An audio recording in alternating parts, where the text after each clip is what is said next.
God morgon. Hjärtligt välkommen till att möta efter morgon som vi strömt ur Ebenezer. Här sitter runt om i färgen och runt om i hemmen. I hemmet tyckare ett ära stäger, sjön. Hjärtligt välkommen. Vi får börja via Sinja Sanche nummer 345 och Nutsche sångbok Guds folk, som vi ösne varspar upp. Och det är en sanger till Fanny Crosby, och vi har Don och Josh Leie och Jakob Olsen Tutte. Och det är en sanger som var damer så ser väl, han säger så nek, så också ösne om årene med av Sinja.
Alexander Samuelsen.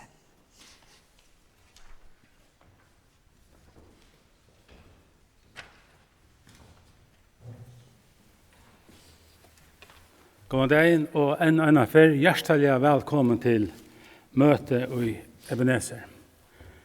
En vi avmarska i virksomheten, tog vi fylte tilmeldingen fra allmennom myndighet.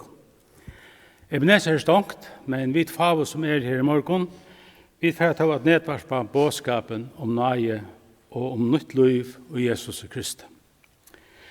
Vi drakk så vui og hentan hatt, lengt ut om veggene her i Ebenezer. Til bjør det en tikkun som fylgjer vi her ute, hjertelig velkommen. Vi frattar fra vinen og kjenningen, som støtt lengt borster, enda i fjerskåten London, at de glad om nedvarpingene og møtene, og at de kjenner seg sikna. Og det feknas vi om vi som her i Ebenezer. Så hjertelig velkommen. Som samkommer så gleder vi dere nøysene til at omstøvene får brøytast, så vi kunne saunast atter som vi gjør og Arens mittevanden tog seg opp. Personlig har sagt nikkun som sånne måtene pleier at saunast der i Ebenezer til minnesmål til Herrens, og det blir godt at hitta tikkun atter.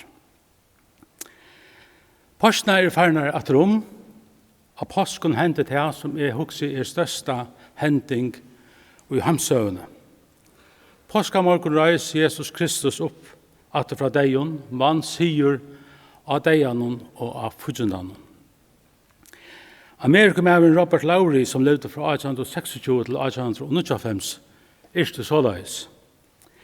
Lagtur og grøvar han, Jesus min Herre, grøven ei binda kan, Jesus Guds son.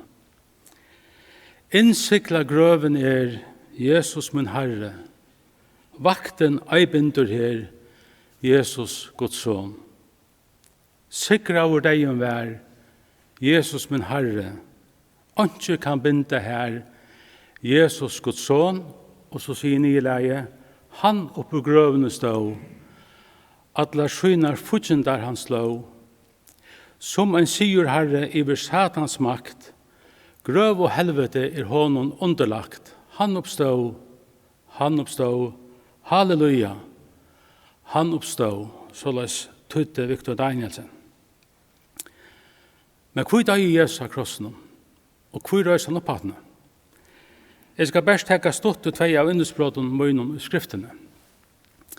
Paulus skriver såleis til samkomna og i Kolosse, heter nega stitt. Øysene tikkun som var deg, og i syndun tikkara, gjør han livand. Han fyregav okkon öll misbrot okkara, og utstrykka i skuldabrave, mot i okkon, som vi bågen synun tjekk okkon imot. Han tog da borste via nekla til krossen. Han avåpna i tikknenar og valdene, og gjør det til skammar for eion allra, ta i han av krossen og vuste seg som sier herra i utheimen. Vi synun deg kvitta i han mot skuldabrav. Nå sett vi det 18 av påskadag, før han atter til himmels. Og om det sier han sjálfur, og nå enda gjør vi ur Johannes evangelium, ta vi i færen borster, og her vi gjørst det konstat til røyer kom i atter, og det ikke det kom til munn, så øysene tid skulle være her som Nå bor jeg dette 17 komme hans her. Da han kommer være en valgsikna av påskamorgon for ødel, som har tro honom og båskap i hans her. Hvor savnas vi så som samkom av sånne måtene til dette møte vi kallar minnesmål til Herrens? Paulus skriver i 4 brevsund til korintmanna om hending som får fram beint undan påsken. Han skriver, «Til noktene i Herren Jesus var svidjen til han brei, takka jeg, brei til å seie, hette lika mot, som giver vær i fyrtykkum, gjer hetta til minni og meg. Som løs tok han østen kærlik etter kvöldmåltøyna, og seie, hesen kærlikur i nutje sottmellen i blå munnen. Gjer hetta så ofta som det drekka til minne og meg. Tøy, så ofta som det eta hetta brei og drekka henda kærlik, kunngjera til deg, Herrans, enn til han kjemur. Sålas har samkomman gjørst sånne dag etter sånne dag, bråte av breie og drutje av kærliksen. Fyra minnast Herren Jesus og nutja sottmalan han utvei okkon av krossen. Og for jeg kunngjera deg, hans herra, inntil han kjemur. Omstående løyv okkon ikkje som samkomma a minnast han ved brei og vune. Korsene innskjevet a minnast han og takka honom for frelsoverset av Golgata og kunngjera deg, hans herra. Vi gjør det ikke som vi pleier, men vi gjør det. Roland utskårene taler om en løte, og evne hetta, nøye og nytt liv. Lät jag kon be sammen. Herre Jesus, vi tackar dig om morgon för verktøyta Golgata. Vi tackar dig för, Herre, at du som var god, som varst hin hakste, Herre, du sägs ikke undan, men kom ned til gjerrar, vars mennesken lykker, og Herre, så last du det nekla av krossen. Og her andas du. Du gavst av anda som vi leser. Ongen tog nega fra deg, men du gavst anda din og lytte opp fyrir meg og fyrir okkon som tryggva. Og så røyste du opp sigers sterske påska det, Herre, påska morgon. Det takkar vi deg fyrir, Herre, at du som hinn pistes røys opp, og Herre, jøkken deg at hun og verst ut av Golgata vi som tryggva fri og frals samvars året ut, Herre. Og nå gleder jeg dere til løtene, der du skal komme atter og tega tøyne, heim til tøyen, heim til stegen, som du får borster at gjøre dere til røyer, og som du sier, at har han vært til røyer, så kommer du atter å tega dere. Herre, siknes av løtene for dere som vi nå får at lot og året ut mittel dere, vi sender og vi taler, Herre. Vi ønsker å minnes det, vi ønsker å gjøre det, som skriften alle i okken, Herre, til minne om det, og for å kunne gjøre deg at hun. Sikne okken, sikne deg som sier, heim i stålen, om bare skip, ja, vi utlandet om hver det støtt, Herre. Nøye tøyner og marska og røkker om atlanknøtten, Herre. Det takker deg for det. Vi legger okken tøyner henter, og be om sikning i løtene, og Jesus er navnet. Amen.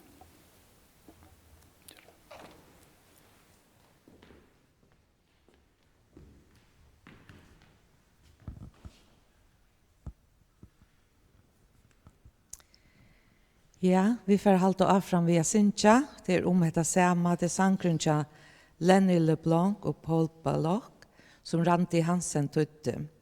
Og Nilei sier så, krossfestor og grøvt har løtt og til.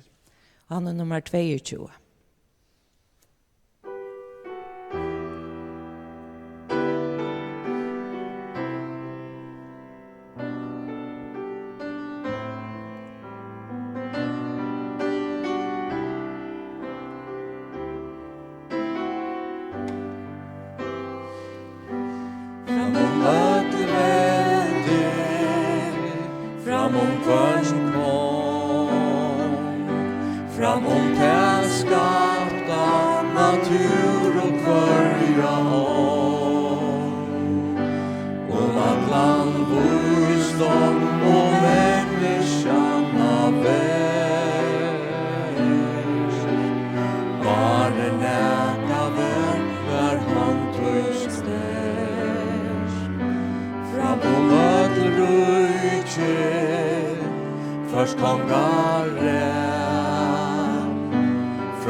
Framom all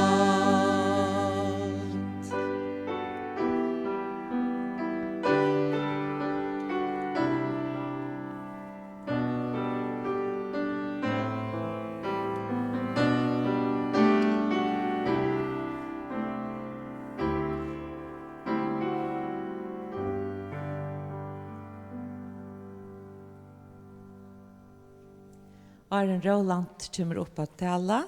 Så får vi da synge en sang til Eli for å synge solo til nummer 546.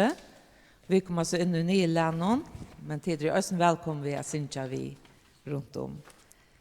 Om toper sås hver ena fyr i tjekk og komst vi mer. Jeg er best en frelstor syndare.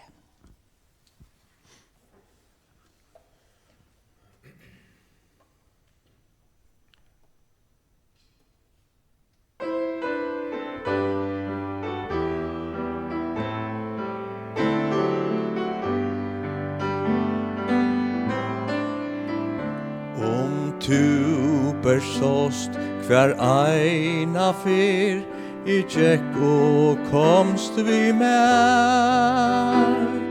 Her eit sin pyrja ta mot ombrøyt vær.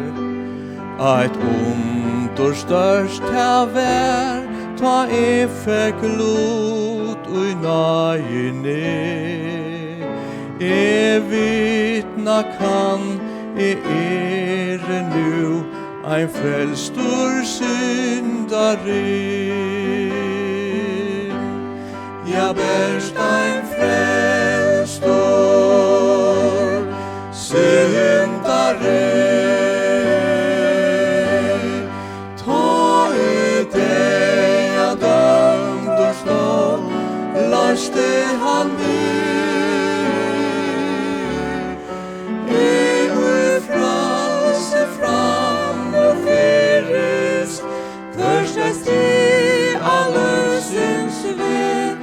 All fyrir djevek, ator livet, einans ein frelstor syndare.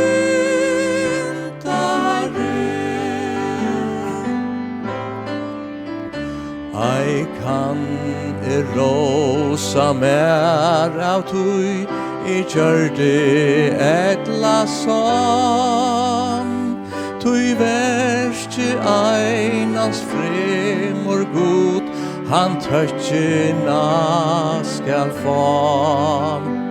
Hver vær I ei han, ui karlaika vel lette meg. Berst av nage Guds, ein frelstor syndare. Ja, berst ein frelstor syndare. Ta deg a dømt og stå, laste han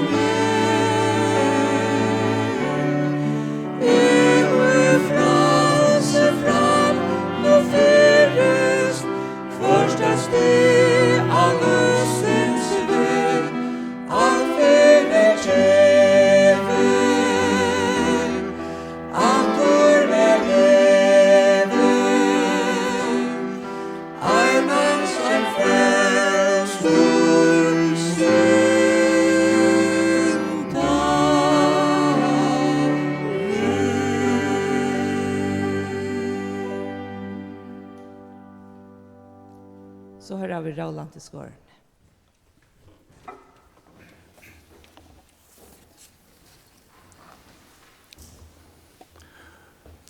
God morgon.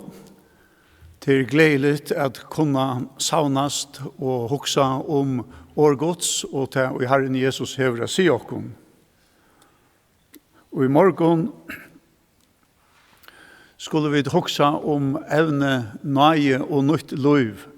Nøyen, hon Guds orska som gjever ter og mer nytt liv. Og vi skulle lesa søvna I Lukas 6 om ta syndafulle kvinnerna og fariseeren Simon. Og spurningen som reiser seg og som Lukas vil hava okkon at sværa I som Simon, fariseeren, etla I som hin syndafulla kvinnan. Begge fariseeren og Simon var tvær ekvelige sårbære personer. Han var sarbærer, tog han var hugmåier, og hugmå, til vidavid, til tåler ikke av. Og hon var sarbær, tog hon var sundeknust, som heter brød i egg, og kunde døy og i søgnere vannlagene. Ta jeg vil lese at hon var en syndagfull kvinna, som merker hette i teksten hon, at hon annakførst var en skøtja sjálv, eller kunde hon være kona ein, som hei skøtjer i tjeneste tjaser. Men hon kunde eisne være vannvirt, tog hon var kona ein toddlara, som tog for arm penning inn. Hon kunde eisne være syndafull, sammen vi mannen hon, til han var akarder for skattasvik, eller at arbeida vi undandrotti og svørst om pengon. Så hon var i en ringare støve. De var bæge sarbær. Og i det har granskare spurt hva jeg kjenner mannaatena nå under korona. Og flere viser av tvei høvus jeg kjenner. Det at det enstaka menneska ekvelia sarbart. Men ikke bare at det enstaka menneska, mannaatena ekvelia sarbær. Og så det et annet jeg kjenner. Det at mannaatena, det enstaka menneska, ekvelia hugmået. Og i okkar hugmåe tror vi at en slik søtt aldren kunne hente atter. Og nå hun kommet. Og vi var i hugmåe, tror vi var så sterk teknologisk og økonomisk.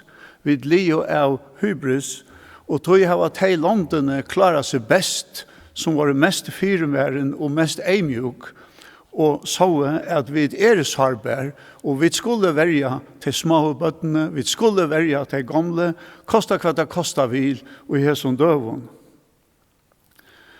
Lad dere lese teksten i Lukas 6 om kvinnerna, og hugsa om tvær hoborar som de hava. Ein av fariseeren be han kom og eta tjasser.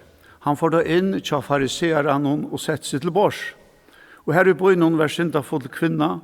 Da hon fikk vite at han sett til bors hjemme til fariseeren, kom hon via alabasterkrukke vid salve, og stod 18-4 han vid føtter hansara, græt og for å veta føtter hansara vid taron søgnon, torska i tar vid hare søgnon, kiste føtter hansara og salva i tar vid salvene.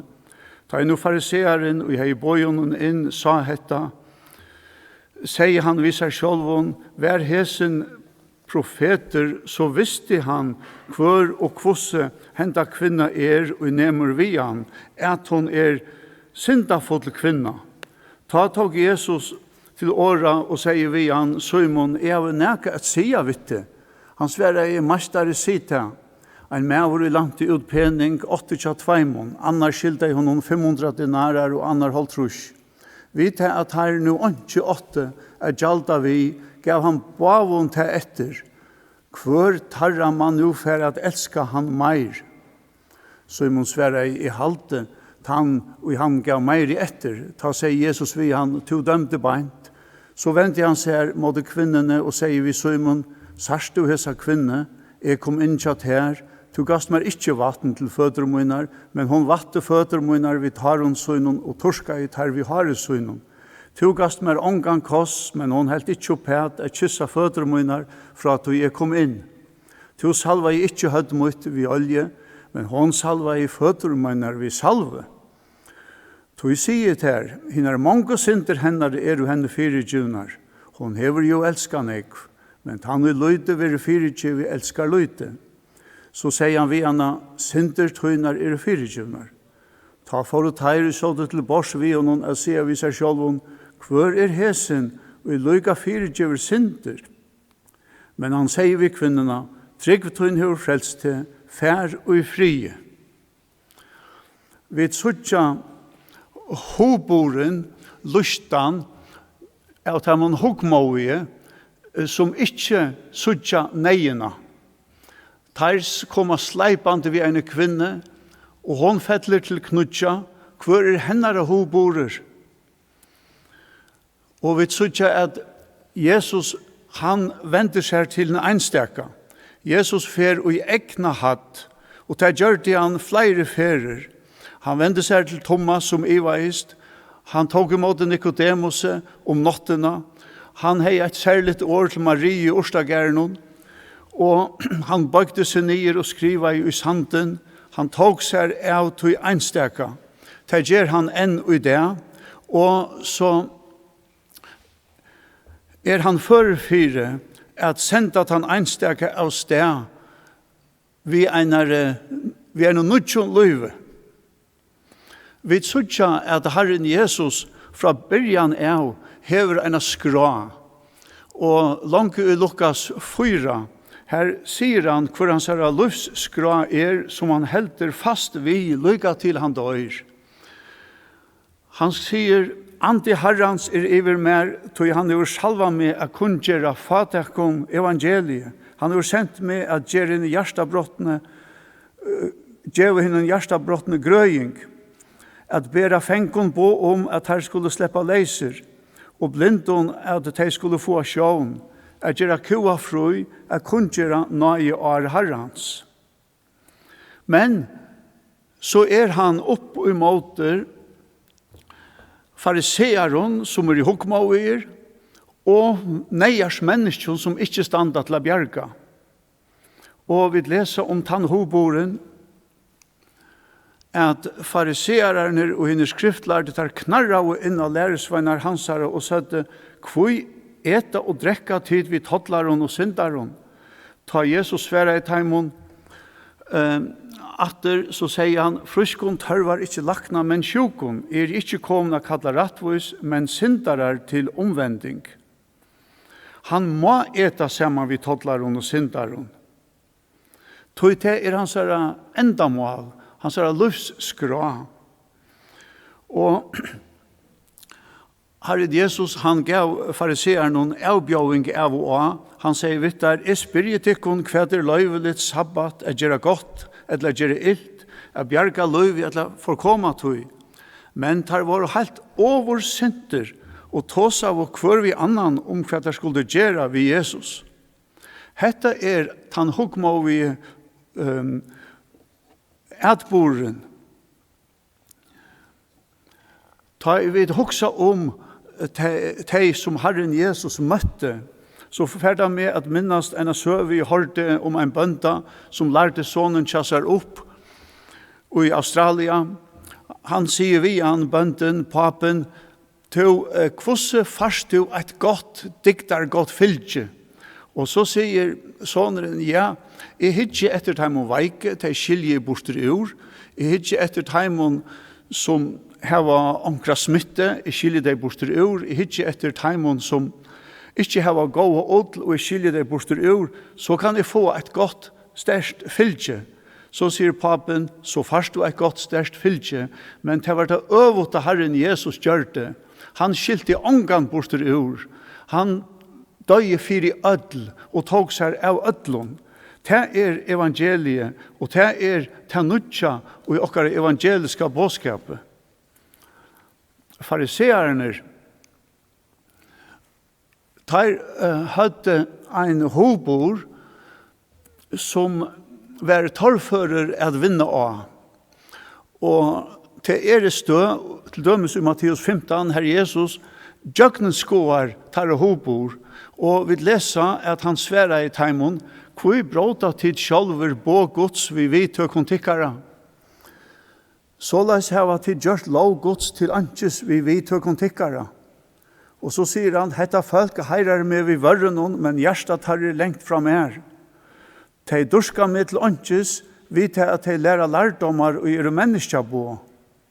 Vi tror at Jesus djøgnet skoar fariseiskan hobor, og han vender opp og nyer opp at menneskjanslige tradisjoner og manna lærdomar. Den kjente visendamøveren Albert Einstein, han sier at ein trobeleike kan ikke løsast om hoboren tja taimon som har skapt trobeleikan ikke være brøtter. Og det var støvan tja fariseerne. Der måtte brøyta hobor. Der kom vi lovene, og listamøveren Mark Chagall hever uimynda det såleis. Der kom vi lovene, men der misbrukte lovene. Den gåa, fullkomna loven, hon var atla at veleia teir til rattvise. Og ta tar så opp det av at her ikke kunne bli rattviser, så var hun atla til at veleia teir til eimjogleik og omvending. Og Jesu døvun var loven atla til at leia folk til Kristus og til omvending. Men det hadde teir miskilt. Og i noen åra drotte vi fariseerarna, så måtte han anke til leda ter bæra færa, til der var så herrer. Han sier vitt der, ledet ter færa, etter år som han hever til læresveinarna, til læresveinarna var tykner av foton av fariseerne. Blinder veleirar er ter blindon, og ter blinder leier blindan, fatla baier og i grøvena. Loven tja taimon, hon elte til blindleika, trångskikne, hukmo og treskne. Og en sluker hobor, han seter seg. En annan listarmauer viser okkon hvordan sluker hukmover hobor seter seg i anlite. Men han viser okkon eisene at loven kan leie okkon til eimjogleika, at bodje okkon og koma krupande til Kristus og ratta håndene ut etter hjelp. Enta så leis som kvinnan og i teksten under vi låse, hon kom, og i teksten så jeg vet at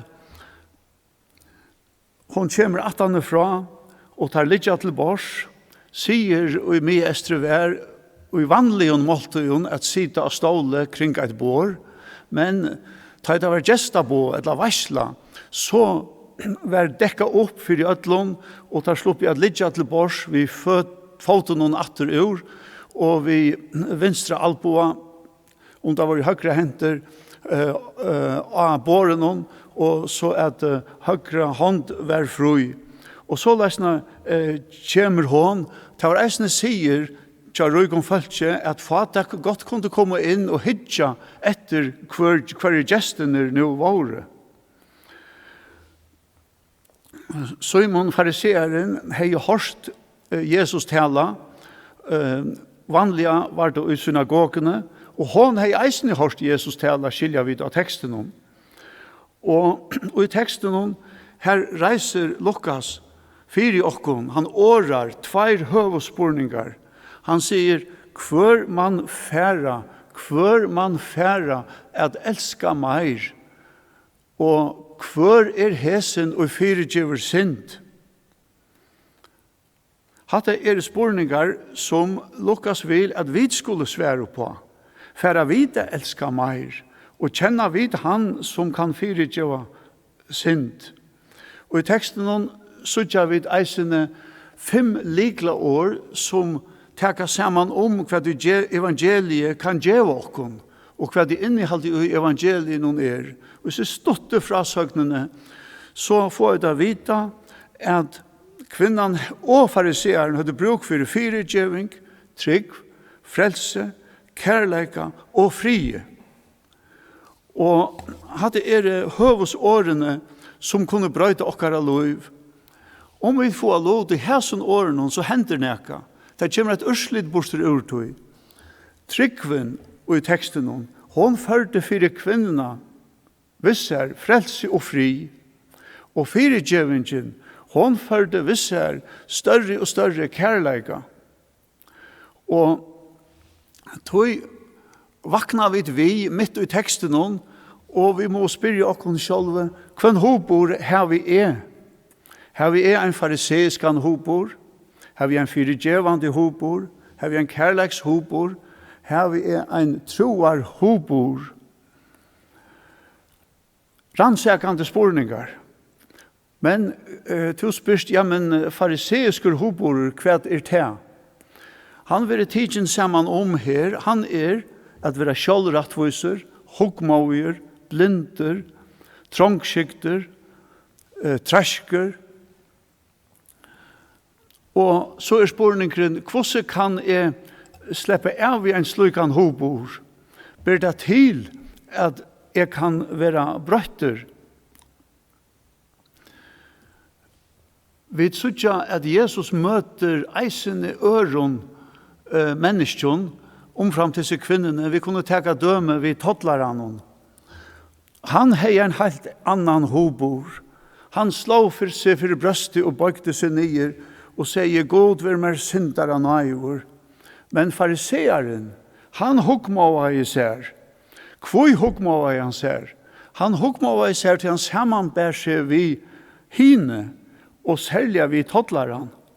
Hei han møtt gode, så hei han eimukt seg. De skifta god ut vi sånne medmennesker. Og så Jesus en helt fram ur lærare. Han hever et lyknelse som vi kunne kalla for en evangeliska sannleika rønt. Han sier okkon et av største lyknelse vi heva i Nya testamentet. Samuel Mikkelsen greide okkon fra søvne og brudsjonen av lyknelsen sørste mykekvöld. Og ter sendingene verdt å lusta etter. Her et av største. Og poenget i lyknelsen hvor man færre at elska meir. Og så nevner han at det 2 personer, skuldaren som skildar 500 dinarer, og skuldaren som skildar 50 dinarer. Og han setter Simone fariseere spurningen, og Simon sverar at synder ivande halte han gav meiri etter. Ja, så spurningen, hvor måtte nu han være som skildar 500, og hvor måtte han være som skildar 50? Og i Hoaheime Simonar måtte det være den syndafotla kvinnan som skilda i meir. Og han skilda i minne. Men av tog at kvartjen kunde rinta, så var det i grunnene begge 2 lykka store skuldnarar i fyrir gode. Og her sykja vi atter ombyte. Og i grunnene skulde Simon hilde seg sjálvan være at han større. Men han får eie av det som Jesus vil at han skal få eie av. At han som får negv ettergive, han elskar meir. Og så sier Jesus ved han, to dømte beint. Hoksa hatta, hever to finnje nega ettergive, to vi tøynare sjálvrattvise, og hukmåve og blindleika, og trangskiktne og treskne. Hever du finnje nega ettergive, hever du skilda neka, skildar du gode neka, eller heldur du at alt stender vel til, og i tøynen og hukmåve.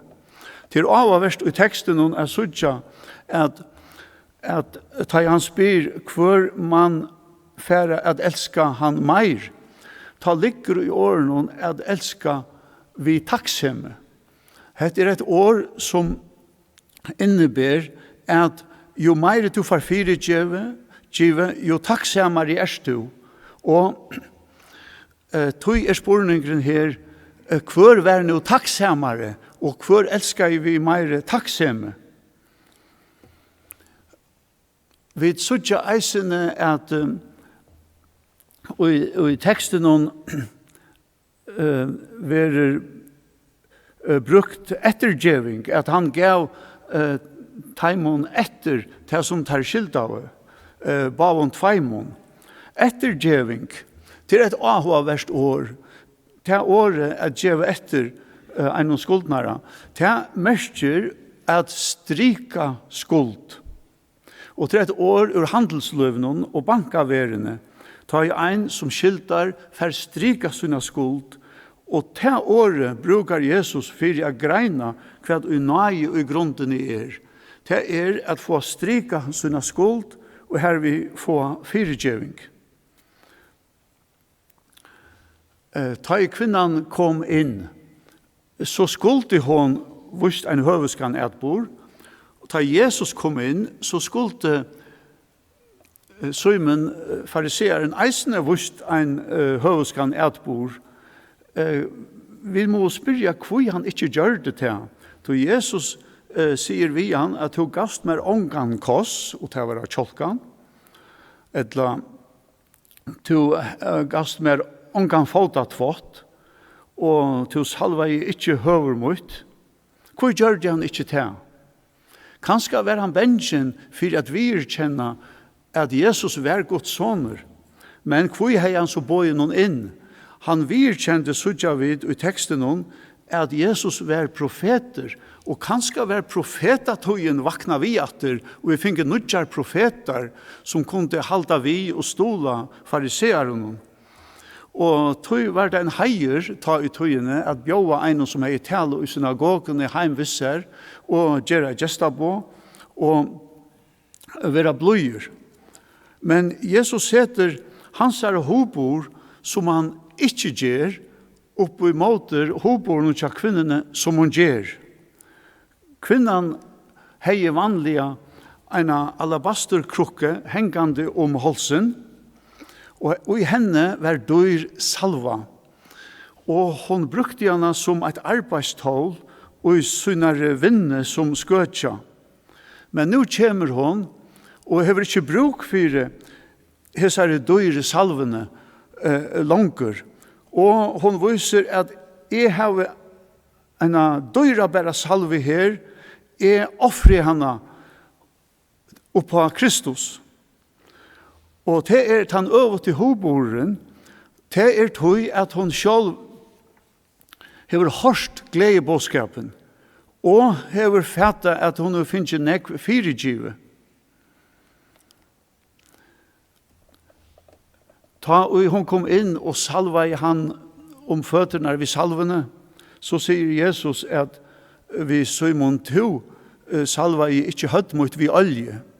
Og til av å være sånn at det måner at han var av årene. Oljan var en bøylig olje som kunne brukes til å salva en om høtte, men salvan var et av dyreste smyrsle som fanns, og som hun brukte i sine vinne, men til en ta offra i hon. Hon heie en etbor, en hobor, hon visste noe tekjen som prekvave at hon heie finnje firegjeving og nøye. Hon vatte føtter hansara, vi tar hon synen, tarene et tegn oppa enker av hjärsta, og så torska jo hon føtter hansara vi har synen. Og dette viser at hon gjør det så spontant, hon fyllt av kærleika. Og kan ikke dette være, tog det var avheierligt, det var skam til en kvinne at løse hare med en menn var til steder. Men undan det ikke tjonarfellagen hadde ikke sett en kvinne vi leise hun hare. Men hon så spontan at hon løser hare framfor i ødlom fariseeren og torskar her vi haresøgnen, og så kysser hon føtterne. Vanliga var kosseren som vi søtte av kjolkan, og så salvar hon føtterne. Vanliga var salving av høttene. Og vi søtter at hon bodger seg og teker om føtter hansara, og Jesus ratter ut håndene.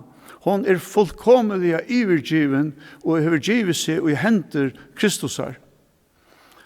Og så kommer ta nasta rønten i teksten om, til rønten om nøye og kærleika. Elskar jeg hon ikke fire av få firegjeving? Etla elskar jeg hon tog hei finnes firegjeving og nøye? Jeg har spurt flere folk. Til kvøy elskar jeg hon. Ja, det var for jeg får, kvøy offrer jeg så nekv. Det var for jeg får firegjeving, skreftsvær. Hon hei finnes firegjeving og nøye og nytt liv. Og tog henne hørst bådskap Jesus her. Og av takksemme kom hun nå, og elskar jeg tog henne hei finnes firegjeving. Det glede bådskaperen. Og henne får vi bare om vi kommer til krossen og bodger oss. Det en dynamikker og nøye og kærlega Guds, som fremer et nytt liv. Og Jesus, han greinar henne av svær, og greinar henne av støve. Han sier, jeg sier til her, henne mange synder henne jo henne firegjevnar. Hon hever jo elsket nekv. Men han og løyte vil fyrirgive. Hva gjør han? Elskar løyte. Kvinnan, hon har jo hørt om Guds tredalese nøye. Hon har tidsi imot Guds nøye og fyrirgiving, og at det var en veruleik. Det opplevde hon nå, og i sin takksemme, sin lyttne og sin kærleika. Hetta var veruleik i henne av løyve. Hon har finnst oppreist. Og så kommer nyrstøvan. Hva er måneren av søymene og kvinnene? Søymen mangler enker, trygg, omvending og kærleika. Kvinnan visste enker, trygg, omvending og kærleika. Og tog endar frasøknen vi at Herren Jesus gjever henne en av visse vis noen åre omframt det som hun hever oppleva. Han sier barst ut vi henne, sinter tøynar og fyrirgivnar, og enn hadde der ikke fædat det. Ta for et her i sånn til bors vi hånden og sier vi seg sjølven, hvor er hesen og lyka fyrirgiver sinter?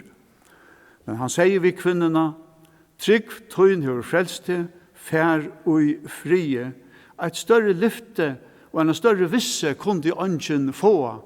En slika visse og en slika fri ønsker han at vi skulle hava, og at vi skulle fære ut i dagligdagen, enta eisene og her som koronatøyen, her vi respekterer alle regler for at verja kunne i måter 17, så kunne vi fære og frie, og ta fære vid om vi fylltja herran. Hon fikk fri vid god, hon fikk fri vid seg sjálva, hon fikk fri vid sine medmennesker, så nu var hon leis av ötlom kritikken. Ta gamla var færre, og alt var våre nøyt. Og tog han endalige spurningen til okkara. Her var vi se hvordan stor Guds nøye hvordan stor Kristus fyrir okkom, hvordan størst Kristi offer som vi var mynt av i takkargjerene og i minnen og i morgon. Hvordan nøye god, hvordan stor Guds kærleitje. Hvor kom han? Jesus kjenter ennå i det at grøa henne i hjertebrott. Og det han mentor til. Let dere fære ut i livet og leve i framtiden og i frie Guds. Amen.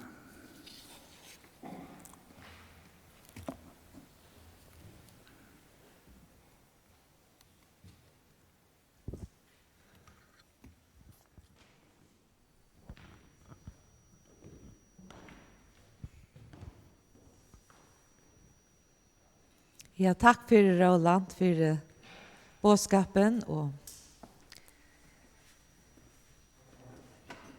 vi færre at enda. Jeg sa løte, så færre at synge en sang, men først vil jeg takke for at I da lytt av. Og minnes til at nå, da vi helt av frem ved strømmingene, da vi sundagsskolen strømte, så får jeg endelig bøttene vi oss ned hitja og lust etter. Og sangren vi får synge til nummer 545, og til omhette her, hver støve vi til som kommet til trygg var Jesus. Så jeg leser 17. helt av neste verset. Ødel henda omprøyting og kneist mer, ta jeg kom som vær. Frelstor i æver, nå synge jeg glævor, men frelser i æren affær. Måtte jeg finne okken til at elska Herren og elska okkar medmennesker.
fyre og herrens sikningen kjøy til kørnøynstøk.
Og her i midtelen var ein som var Daniel. Men Daniel, han aktar Gud. Han elskar Gud og aktar Gud og gjør det som Gud sier han skulle gjøre. Ok!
Håper at det ordentlig nekbøtt som kommet og sitter nå i stovene og klar å synge sammen med Randi og Mer og Kara.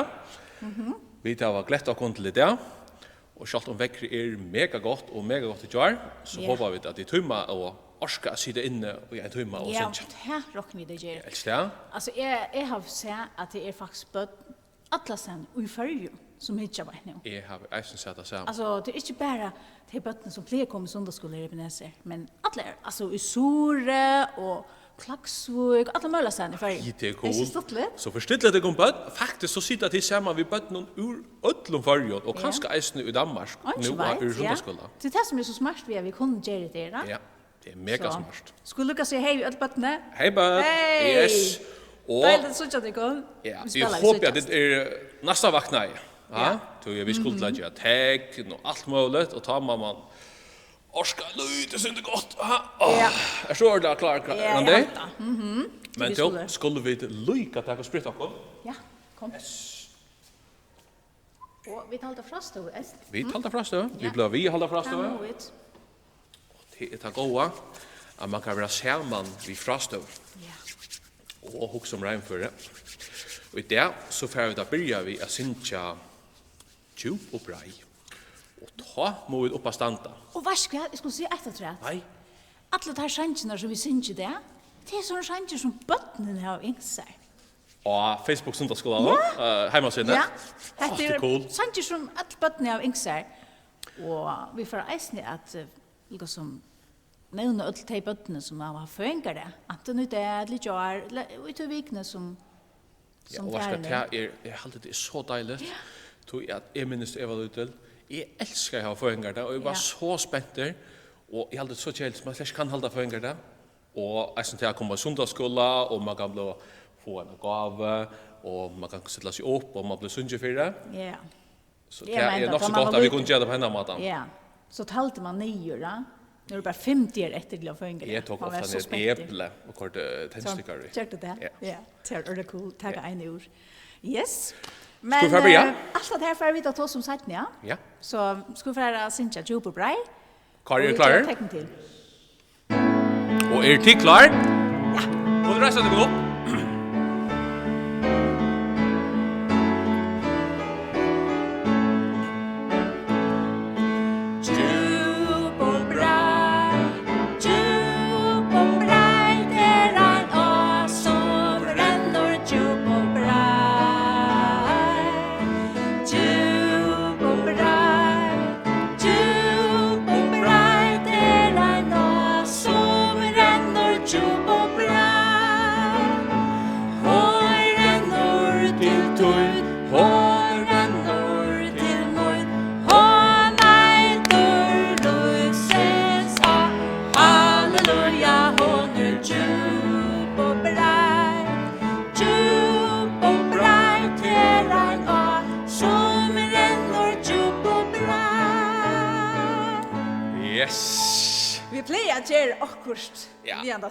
Och det tar av också på sjur och det gör av ett mega stort tag och det gör av ett mega litet tag. Vad ska vi göra där? Kom vi till göra litet tag nu där. Litet tag. Ja. Ja, kom till mega cool. Är du klar? Ja, vi ser lite. Ja. Ja. Kom fram där. Ja. Är du klar? Ja. Djup och bra. Djup och bra.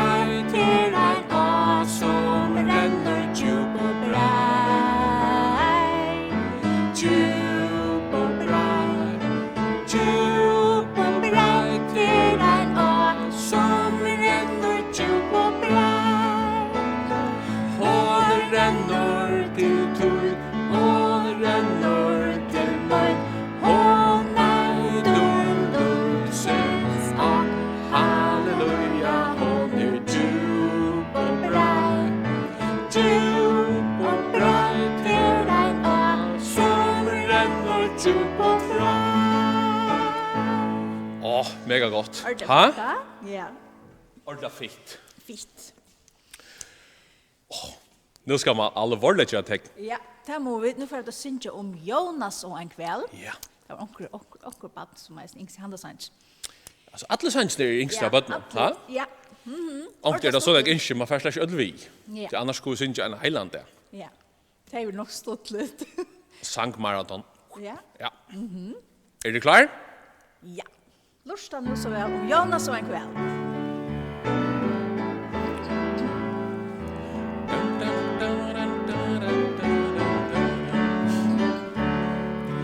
Lusta nu så väl om Jonas och en kväll. Längt ner av botten och nu sjån och så kom han här. Jag brukte han som fär. Längt ner av botten och nu sjån Guds boskap han ju bär och i hjärtan och jassar. Men vill det inte bära Nineve mono. Han flytte gode fra, god tråa natter ta. Lägg ner av vattnen och lägg ner av vattnen och nu sjåno. Woo! Vattnet du såg en hash där, hörde du det? Mega harsh. Ja. Det är så raskt att Och så synja vi. säger han den där gentan, ja, akkurat du. Alltså, du sang örle hash, jag hörde det helt i roman. Jag har inte hört att det är mega cool. Örle gott. Ja. Alltså, jag hoppas att det förskräckte mamma och pappa tycker här hemma. Kanske till vakna och. Ja, är det Så eller uppe? lunch. Ja, hvis det ikke er uppe, så må det færre veit av deg. Jeg blir slett ikke til å så lunch.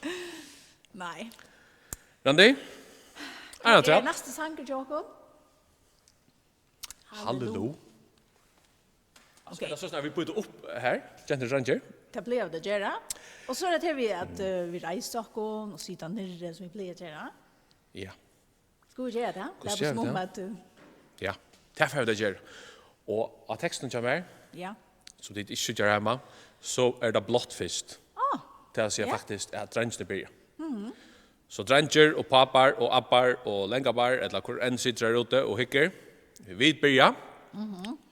Jeg synes ikke Jag ska halleluja. sitta nere. Du skal simpelthen sitte der. Okej. Jeg må lukke hosta først. Du gör det rätt. Och i Hurra, ärmarna. og i ärmarna. Er du klar? Okej. Kar er klar her? Sitta. Ja.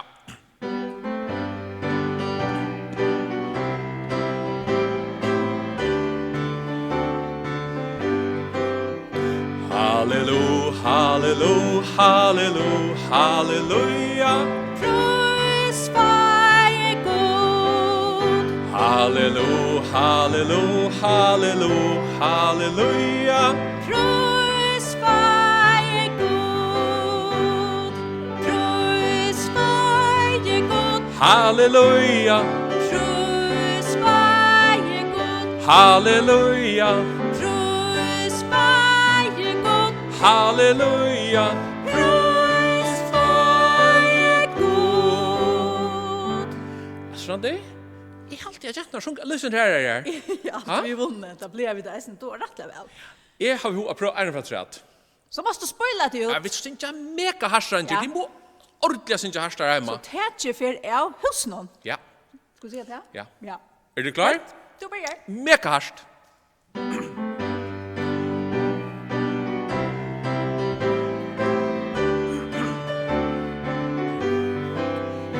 Halleluja, halleluja, halleluja, halleluja. Pris varje god.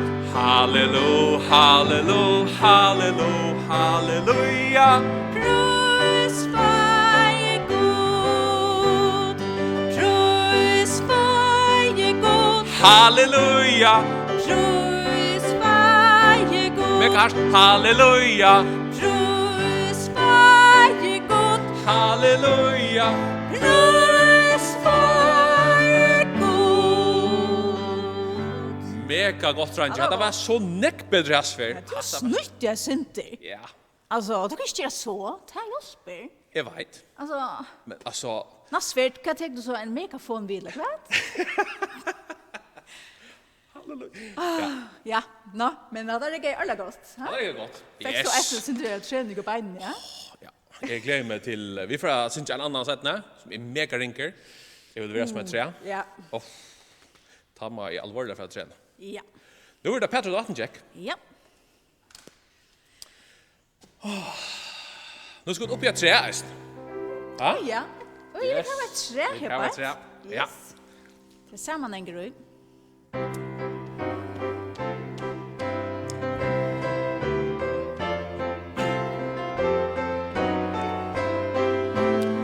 Upp att standa. Ja. Petter ut av vattnet dräck, ta han sa av Jesus. Paulus alltid sier fäck, vi tryck på Herren Jesus. Och en liten vänner upp och i träet foran sig, och hjärtan hon han inte bär. Jag vill sucha Jesus. Yes. Ja, det är gott. Har det gått, Ja. ja. Vad är okkara nästa sankor? I can I can be happy. Yes. Han är goer. Här Han är är så sin text. mega god. Ja. Han är inte rinker. Ja? Helt det här. Inte rinker. Ah, kom on, du är inte ängst. Jo, är du ängst. Men det är inte allt som du är ängst. Nej, det är så det. Men jag har alltid nekv på att du händer sannsyn. Ja. Och ofta är det bara jag vill jag dona lite till ängst. Jag syns det är helt lite. Ja, det är då faktiskt nästan folk gott ängst. Ja, bättre än vit. Ja. Och här är det så att we should love others like sisters and brothers. Vi Ja. skulle älska någon annan som som att vi är syster och bröder. Ja. Och ta blev vi det lukka som antingen tag i arm. Det kommer vi så inte. Senast hade vi det en. Vi har haft en stång. Ja. Aj, jag har glömt. Det har vi glömt, men tid där hemma, tycker ju lukka som täcka om tyckara syster eller bättre eller mamma och omma och pappa allt det som är det. Och lukka som kan det nu en gera svänka till hade bättre. Ja. Vi må bara lära som om. Ja. Och vi ska helst vara glada. Ja. Vi tar alla årsuklar vara glada. Ja. Det är Jesus älskar oss. Akkurat. Kom och synja. Ja.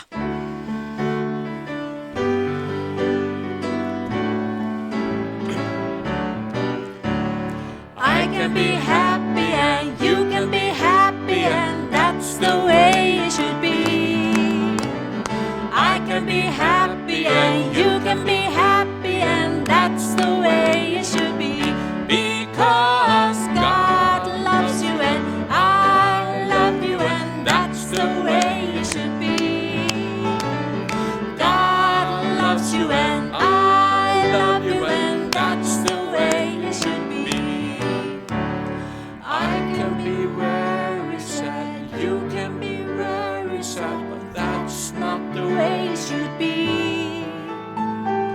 I can be very sad, you can be very sad, but that's not the way it should be. Because God loves you and I love you and that's the way it should be. God loves you and I love you and that's the way it should be. We should love others like sisters and brothers and that's the way it should be. We should love others like sisters and brothers and that's the way it should be. Because God loves you and I love you and that's the way it should be. God loves you and I love you and that's the way it should be. Yes. Ja. Mega gott. Alla grund till att vara glad. Ja. Gud älskar oss. Nämligen. Yes. Vi är ju älskade. Ja. Nu är det Förgardianer. Föringardianer. Och här är nekbøtt som jag har fyllt. Och varst du kan jag fortälla det dig? Vi har omgång till men vi har haft söndagsskola av näten haft så nekbøtt av skärmen och så. Oj, ja. Så hade faktiskt rekord i Föringardianer.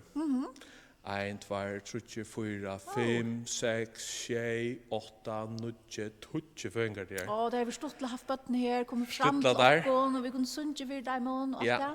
Så hade vi spurs. Men vi får synja. Hur är det du? Ja, Och hur snack är det blev? Och så kommer vi att Det är så fint. vi gläsa med dem. Ja.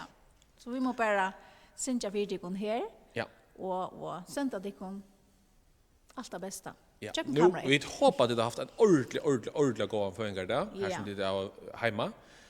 Så jag hade virkelig uppe på. Och nu får vi då fortälja hur har fungerat det. Ja. Ja. Här är faktiskt en jenta som heter Hjörtes. Hon är blevet 11 år. Och en jenta som heter Jorun är blevet 5. Och Anna är blevet 4. Sonja, hon är eisne blevet 4 år. Och Rose är blevet 3 år. Och så har vi Lie, som är eisne blevet 11. Ja. Och Lydia Victoria, hon är blevet 6 år. Och Maria, hon är blevet 2. Åh. Ella, hon har haft sin första föringar då. Ja. Och Nils, han är blevet 6. Åh. Här var en fitt på. Ja, det har varit mega nekv. Helt fra 1 år til 11 år. Det är ett gott spänn. Ska vi Så synja? vi synja för det nå? Ja. Ja. Ta movet. Nu försöker vi dock att det sitter på sanderbötterna. Och vi syns så ställer det går upp här hemma. Til lukk og at bøtten her så glad. Og i vikene færen og henda sånn og der. Jeg god til å sikne og tætje i hånd. Til lukk og til kjent og trång. Til lukk og at bøtten her så glad. Og i vikene færen og henda sånn og der. Jeg god til å sikne og tætje i hånd. Til lukk og til kjent og trång. Vi gör en störst klapp. Ja, kom. Hjertelig til lukke. Ja. Vi i sundagsskolan inte att det går en hjärtaliga locka och herrans röjkesikning. Ja. Ska vi få bia nu? Ja. Jag haltar vi för bia. Är du klar? God himmars färger. Vi tackar där för ända dagen du giver oss i dag. Tack för att vi kunde vara samman och hämta hot vid sundagsskolan. Vi gör nätet. Tack för att vi kunde synja till tungod, synja om te. Gå snäck du älskar jag kon herre. Och tack för att du älskar jag kon sån att du vill ge och det bästa till 8. Sån tun, Herre Jesus, att dödja för händan heimen, för okkara synder, så att vi vet trygg vad det är, Herre, skulle bli frälst och ha ett evigt liv samman med här på himlen. Tack för detta. Sikna sundagsskolan vi göra. Och jag tackar för alla bötterna som löjer av. Vi är inte att heimon, halt dina hand över dig, Herre, och passa väl på att och en särskild hatt är som som har föringar den nu sysne. Vi är inte att heimon och välsigna dig och god. Tack för kvänt det vi får. Vi tar in navnet. Amen. Amen. Nu färdas Cynthia. Ja. Nu Jesus är bäste vinner badnarna. Och till akkurat det han är. Han älskar ödlböt. Ja. Och han är den bästa viner eia. Alltså han är okra viner oansett vad. Kvar vi det i livet eller kvar vi det i henne. Om vi blir stor och tar vi blir stor och tar vi blir gammel och tar vi det böt. Han är viner tjocken. Han har fortalt en för mig att och så kvar det var om är så var i badnagar eller skola eller stå i BR eller och helt är sånnes så var han alltid med mig. Man kunde alltid be alla. Man kunde alltid ta sig gott och han hörde det alltid. Ja. Och det alltid är ordentligt gott av vet. Det är en god viner här. Ja. Jag har alltid böt en älskar sin det sant. Ha. Ja. Ska vi få att stämma i? Ja, Ja. kom. Yes.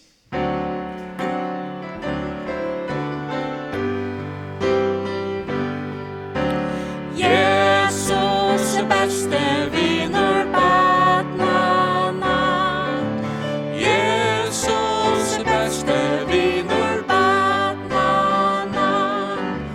Allt du gör han tjamar, aldrig fyrran framer. Jesus är bäste viner badnarna. Stäm ju i. Jesus är bäste viner badnarna. Jesus är bäste viner badnarna. Allt du ger han tjamar, alltid fyrran framer. Jesus är bäste viner badnarna. Randi, vad har vi så? Han röpte Han röpte fullgjørst. Og til akkurat her vi da minst nu av påskon, Ja. at Jesus av krossen röpte det fullgjørst. Han er jo sikker av jønt. Ja. Ja? Yes. Skal vi stemme i? Ja. At det er en så fantastisk sanger.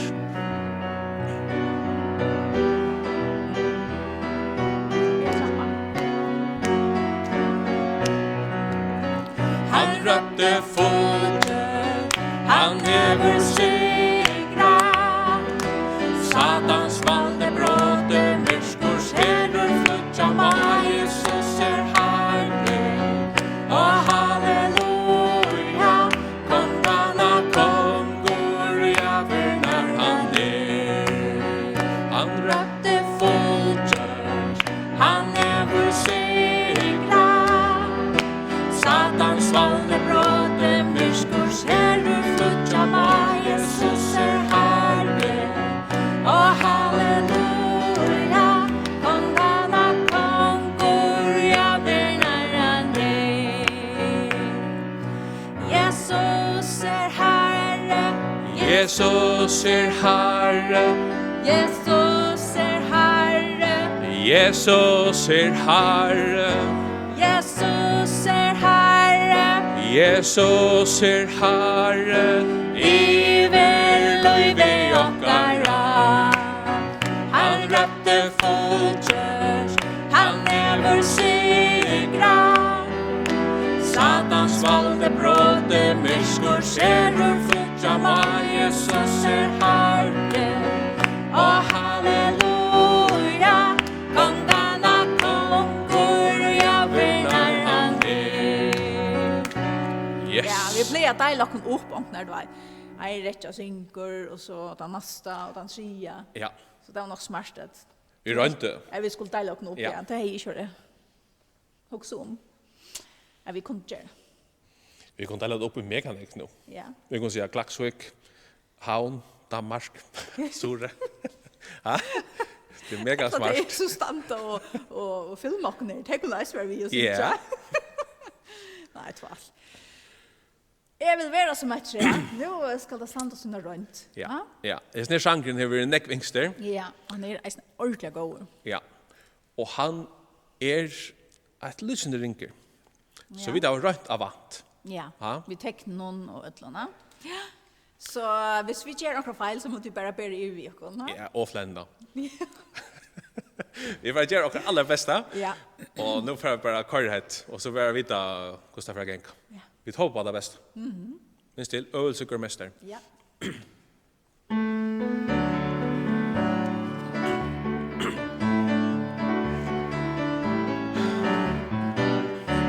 Vera som ett träd, plantat att vid vattnet, lyda bästa Jesus och växer är.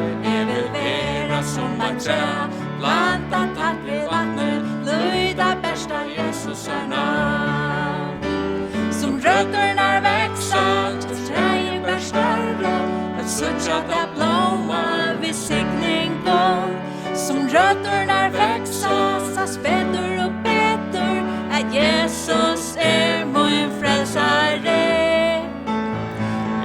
Jag vill vara som ett träd, plantat att vid vattnet, lyda bästa Jesus som växer. Jag vill vara som ett träd, plantat att vid vattnet, lyda bästa Jesus är namn.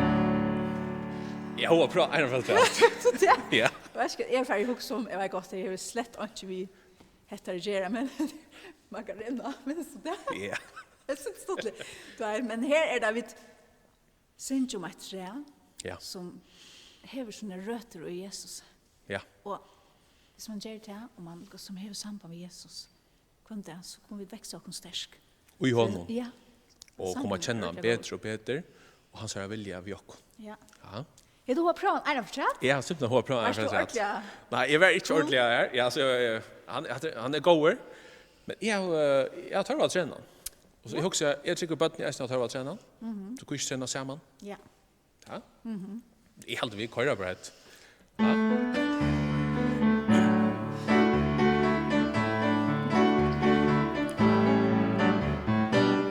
Jag vill vara som ett träd, plantat att vid vattnet, lyda bästa Jesus som växer. Jag vill vara som ett träd plantat tack vid vattnet lyda bästa Jesus är namn som rötterna växa tills trädet bär större att söka blomma vid signingen som rötterna växa så bättre och bättre att Jesus är min frälsare jag vill vara som ett träd plantat tack vid vattnet lyda bästa Jesus som växer jag vill vara som ett träd plantat tack vid vattnet lyda bästa Jesus är namn Yes.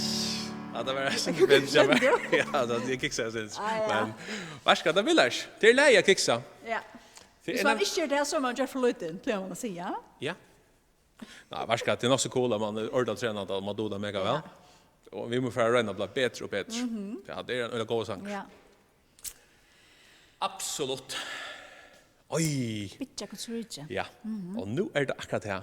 Vi har så ölen attarligt som skulle hjälpa oss. Ja, a bitcha kutsrutje. Så Vi vi större större och större. och samman om bitcha kutsrutje. Här är det bara så bitcha kutsrutje och vuxen föräldrar, ommer, appar, längommer. Ja. Så mekanik. Så För är det som börjar här? ja, så kvar bidragsna kommer hjälpa. Det är det. Det tog. Så jag börjar. Ja. Trantje kommer hjälpa. Ja. Och gentarna här ute till må hjälpa mer. Jag syns jag. Och trantjene och allt det. Pappanar och appanar och allt det. Ja. Och dragsna tar må alltså bia mammanar och ommarna och längomna kommer hjälpa. Ja. Är det klar? A bitcha kustrutje. Ja. Yes. Börjar helt nerifrån. Ja.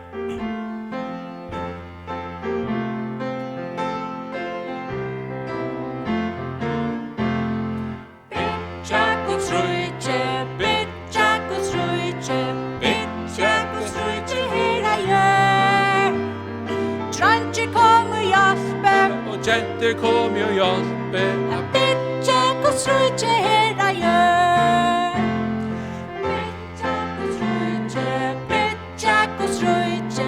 bitcha kustrutje hera gör pappa kom och hjälpe och mammor kom ju hjälpe a bitcha kustrutje hera gör bitcha kustrutje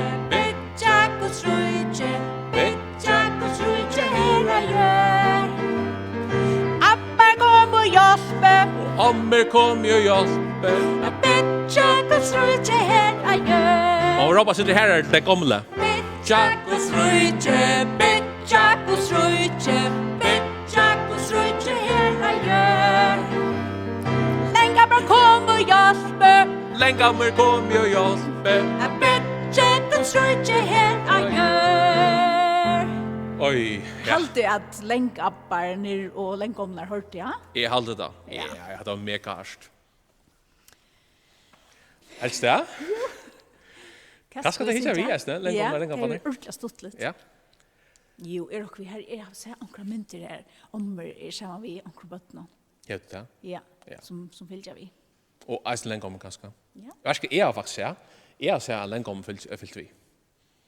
Ja, du sendte akkur till ena. Ja, Agnes. Senast. Ja. Och Som vart du fylgjer kat? sundagsskolan. Om man jammer, hon är eisen hukt. Hon är ju eisen längommer.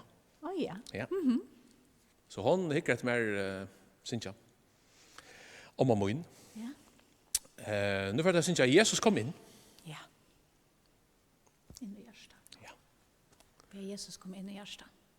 Om man jammer, hon sitter i huset och kvick. Ja. Coola. Ja, riktigt det säger. Så kan det eisen sundagsskola i huset. Ja. Ja. Stottligt. Jesus kom in.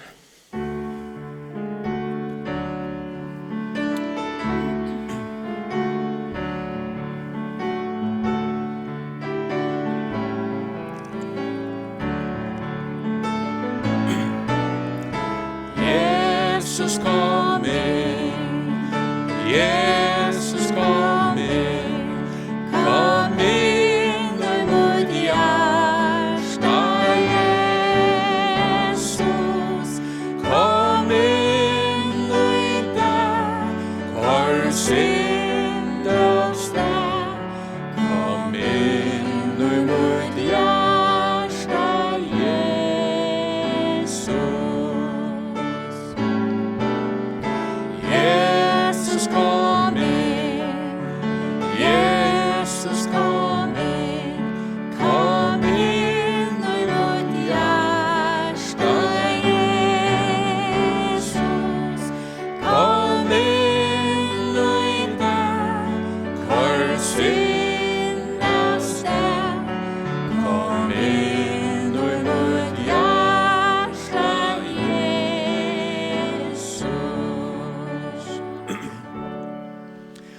Nu færa vi er suttje et videobrott vi Magnus, og at han har vi da sett her, så kommer jeg etter at her vil enda.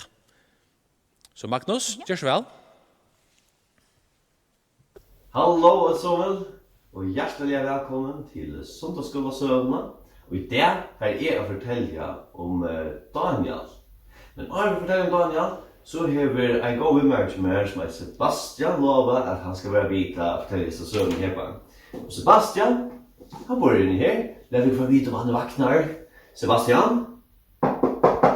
Sebastian, er du vaknar? Ja! Deilig, Sebastian vaknar. Ja, men Sebastian, kom til bare opp. Sebastian? Ja! Jeg trodde du sier du har kommet opp til her, Jesne. Hver er du så? Hver? Så det Sebastian? Var han her? Nei, han var ikke her. Hver kan det være? Han burde være oppe stedet. Hver? Men var ikke han skulle være inni her? Løye. Han var ikke inni her. Jo, Jette, Sebastian, du var der. Stod så gøyve til fire med. En kull rest du, ass. Sebastian. Nå, Sebastian, for det er ikke huset til det. Så yes, det er nå for jeg vet å fortelle en søve om Daniel. Yes, det var så. Og minnes du hver Daniel kom fra? Ja, han kom fra Israel. Yes, det passer. Og minnes du hva det var? Ikke hørt, ja. Men det skal jeg fortelle. Så det at Israel har akkurat vært i barde her vi en landet som er Babylon. Og det som var hendt at Babylon vann krutje, og nu var alt Israel avtøy at Israel ikke hadde akta god tidsen til Babylon. Og her i midtelen var en som er Daniel. Men Daniel, han akta god. Han elskar god, og akta god, og gjør det som god sier han skulle gjøre. Ok, interessant. Kunne jeg så sende til Babylon? Ja, men ta tog at god ville bruke han i Babylon. Så jeg sier du, at kongren i Babylon, Nebuchadnezzar, han ville gjerne hava okkur rådgjevar, okkur pene menn, at kunne gjøre noe visdom, og be deg komme inn i lære, inn i borsen, så sier. Og her i midtelen var Daniel, og vindmennene i tråden valgte ut, her var det øyla pen. Men her minnes til at her vil jeg akta god. Det er rett viktig at her akta god. Ok? Ok. Yes. Så kommer til borgsene, så får dere vite at her skulle lære her og gjøre tøy, og at her får lov til å ete ur som er fra kongsmaten. Altså mater som er super lekker, og så vi kan skal se det, og så er det også, oh my gosh, dette lekker mat. Ja, det tror jeg er hvis det var til sånn lekker mat, men det er ikke alltid så sunt. Ja, det er så til. Og da jeg sa det, så sier han, hette til maten som god vil ha, at jeg ikke et. Så han sier at jeg får ikke et resten her, og han sier vi er sånn her læreren som ansiktet av ham, at han får bare er det grønt med her her, og han sier enda at jeg tror at han får er det grønt, så får det være oppe at det blir så fire enn hva det er hinnemennene er. Ok, ja, det er det. Og hva er det hvor? Nei, det tror god bedre gjør det. God sier, du skulle ikke ete maten her på, og så akta jeg da. Og hva skal hende så? Nei! Det som hender at han nå, det har vært her, at Daniel og vindmennene til honom, det var alle superrasjer og superstyrker, og det funnet god visdom fra god, av det akta av, og det var nekk bedre enn alle henne i kongerusen som hadde kappast med teilen om å snakke være tjeneren til kunsten. Wow! Ja, det er nok så spennende.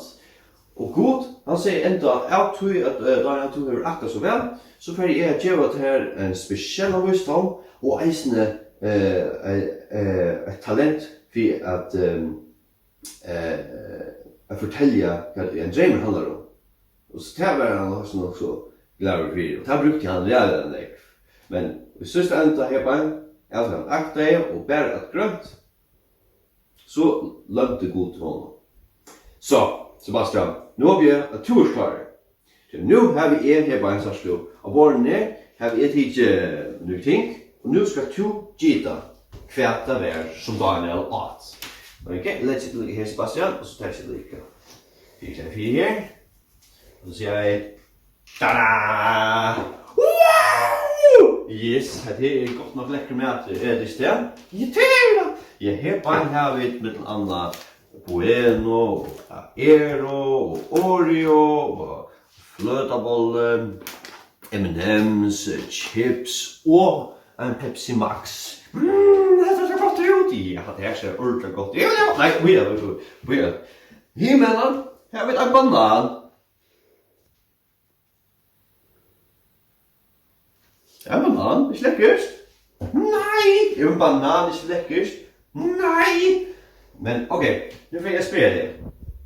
Kväll är det sån här helt till är gott att äta. Det här, men helt till att det här är socker och sånt där som till för det. Nej, det är inte så jävla. Men Sebastian, ska jag fortälla dig vad händer? Hvis du ikke aktar og äter gångrat. Kan det det? Nu är det så att lägga mindre. Sebastian, det här är två. Hvis du bæra det sukker og åsått, så kan du slutte å si her ut, jeg vil ikke være sukker. Nei, men ikke. Hvis du kanskje eter så sånt nekka, så kanskje skal du såla i stedet for det. Hatt det vilje? Ja, men veist du, ok. Så får du prøve å eire for at sæt Sebastian. Hva hender du så at du skal ete? Jag vet inte. Kan hända till att Daniel har ätit? Jag vet inte. Hattar! Här passar. Han har varit banana fram och eller. Så jag varst kvar? Nej. Så han valde att akta god.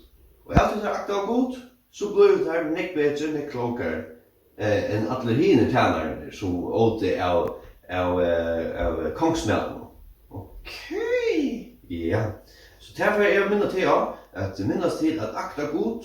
Så han sier vi det gjør okkurs, og eta sunt av det, og kanskje at du er sunt, ganske godt eta en lydel synder om at det her og det, men minst til at akta god, ok? Ok! Ja, hatta var så søvan tja Magnus, takk fyrir Magnus, om Daniel og vimmen hans herra, og et som Daniel og vimmen hans herra gjør det til at det er lite av herran. At hovast det finner ånder på, så var det herren og løyen, og i sørste enda så løntas. Og jeg tar også sånne med, og ikke alt at M&M's og forskjellige sår som Magnus annars sier på den her, cola og sånt. Så det var store og raske menn. Vi får takka for sundagsskolen i det. Vi får enda vi bøn, men har det så får jeg si at vi sørges etter neste sundag klokken 12 av netten, og si endelig øren fra, øren bøtten rundt om, at de er velkomne hitja, og eisen her vid Facebook-bolchen, sundagsskolen i Ebenezer, som man kan blåa limrøy, så kan man færre og skrive her hvis man har et sanginskje, eller hvis man har føringer der. Og her blir annars kunninga komma ut om sundagsskolen. Så vi skulle færre enda ved bøn, og annars sier vi takk for det. Gå god til himmels Sverige, vi takkar deg for at vi har haft denne muligheten, at borgen av sundagsskolen fram av netten, og sikna til heim som har vært ombået i det, og vi to eisen annars tja teimen i roa, og høgt er sett herre, og vi bid etter at du gjør teimen visdom, til at jeg kan rett her avgjører, gå godt, og vi tja teimen som er veik, og er utsett i sånn døvån her som smittar herjer, passer vel på teg, og en sæljan hot, vi tja teimen, og eisen teg som må være søtt her alltid og ikke kunne bevega seg frukt gå godt. Gjør at man styrst til å holde seg hjemme og være til at hjemme gå godt. Vi takker deg for alt og sikna eisene æra sundagsskoler rundt om i førjen og at han bådskaper vil båren ut og vi så var vi eisene på hester og til her. Takk for alt i tunne navnet. Amen. Takk for det tid og måtte ta en ordentlig gående av å gjøre. Takk for det. Vi så just.